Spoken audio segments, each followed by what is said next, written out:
बातम्यामध्ये सदैव अग्रस्थानी आणि महाराष्ट्रातही नंबर 1। आपण पाहत आहात महाराष्ट्र न्यूज 1। अकस्मात मृत्यूचा बनाव फसला। एलसीबीने 3 तासात केला खुनाचा उलगडा।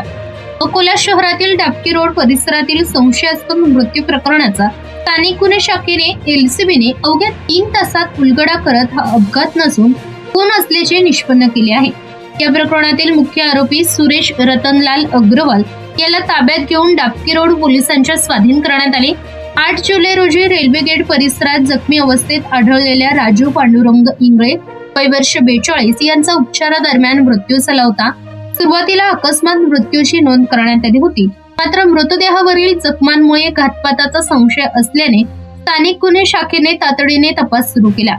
तांत्रिक विश्लेषण व गोपनीय माहितीच्या आधारे सुरेश रतनलाल अग्रवाल याला ताब्यात घेण्यात आले। चौकशीत पैशांच्या व्यवहारातून व जुन्या वादातून मारहाण केल्याची कबुली आरोपीने दिली। त्यानंतर डाबकी रोड पोलीस ठाण्यात खुनाचा गुन्हा दाखल करण्याची प्रक्रिया सुरू करण्यात आली। ही कारवाई पोलीस अधीक्षक अर्चित चांडक यांच्या मार्गदर्शनाखाली पोलीस निरीक्षक नितीन लेबरकर यांच्या नेतृत्वाखाली स्थानिक गुन्हे शाखेच्या पथकाने केली आहे। महाराष्ट्र न्यूज 1 साठी संपादक इस्माईल शेख, अकोला।